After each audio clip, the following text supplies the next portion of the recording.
Welcome back to the channel. This is KDS Reviews. From my earlier episodes, we talked about some of the actors from my generation. You know, Paul Newman, James Caan. Let's talk about some who I think are some of the top-notch actors in this generation. Let's start off with Brad Pitt. Now, Brad Pitt has been in a lot of movies, like Thelma and Louise, Interview with a Vampire, 12 Monkeys. He's got a movie coming out this year called F1. It's about the lifestyle and the races of the F1 drivers, which stands for Formula One, for those who don't know. I'm really looking forward to seeing that movie. I'm going to do a KDS reviews of that. That's Brad Pitt. Up next, we got another one. This guy's highly in demand. Seems to be in a lot of movies. That's Denzel Washington. Now, Denzel is one of the greatest actors there is. He's been in like Training Day, Glory, The Equalizer. He pulled off Gladiator 2. I was really wondering if he was miscast for that role, but he pulled it off good. And he actually stole the movie from everyone else. That's Denzel Washington, another one of the greatest actors there ever is. Up next, we got Hugh Jackman. Now, Hugh Jackman has been in, of course, Wolverine and the X-Men movies. He was also in Les Miserables also. I feel like he could deal with some better pick of movies here. Better pick a stretch in movies. But he's done good, you know. He's going to be, no matter what he does, no matter what other movies he's in, he's always going to be known as Wolverine. That's key for an actor. You need to have a signature role. His is Wolverine. That's Hugh Jackman. Up next, we got a guy, to me, that's underrated. He has a writing partner in him, which he won an Academy Award with, but I feel like he's better than that, than Ben Affleck in The Accountant. Now, in this movie right here, he's playing this autistic thief type, sniper type character.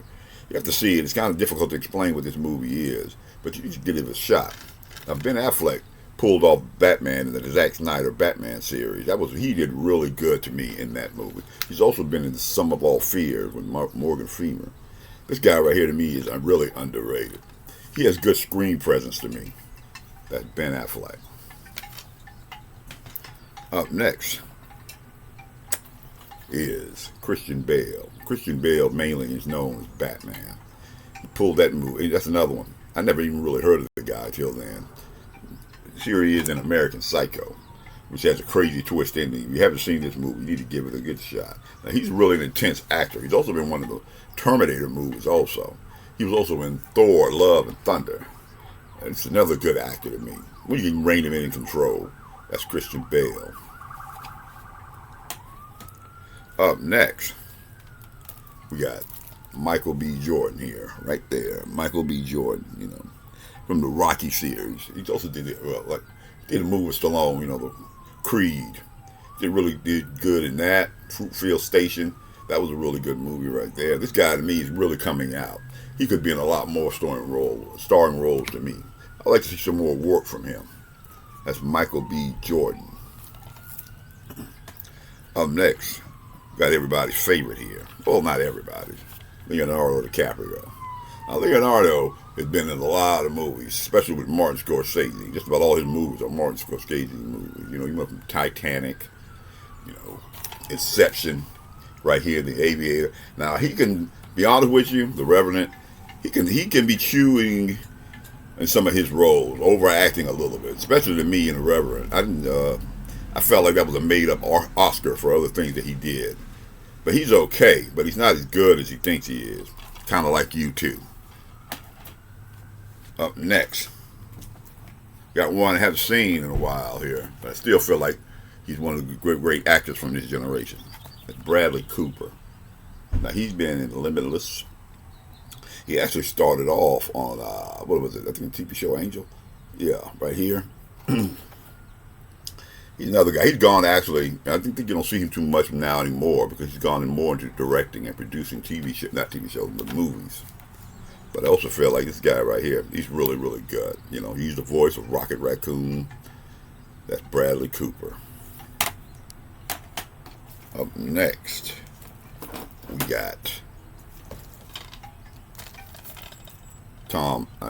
Matthew McConaughey. Now, McConaughey Has done a lot of different roles. He won an Oscar for this movie right here, Dallas Buyers Club. He's also been in Interstellar. He also was in one of the Texas Chainsaw Massacres earlier in his career.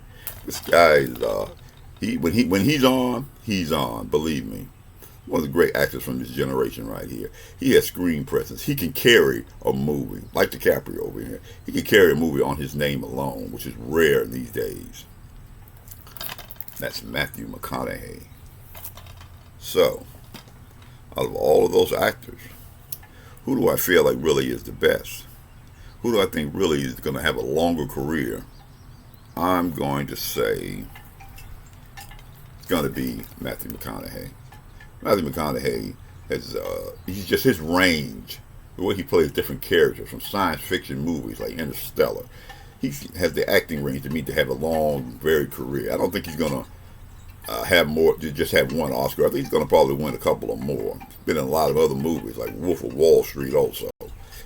You know, he's really versatile. Maybe you would like to collect some movies from Matthew McConaughey. He has his own collection. If you go down to the link below, in that description below, it'll take you to the link, an Amazon link, where you can get a collection of Matthew McConaughey movies.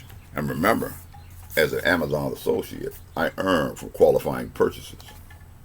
Remember, KDS Reviews is seen every Wednesday and every Sunday. If you like the type of content, then like, subscribe, and share. Won't you comment below? Who do you think I left out? You know, what actor do you think is one of the main actors from this generation? This is KDS Reviews, and I'll see you in the next video.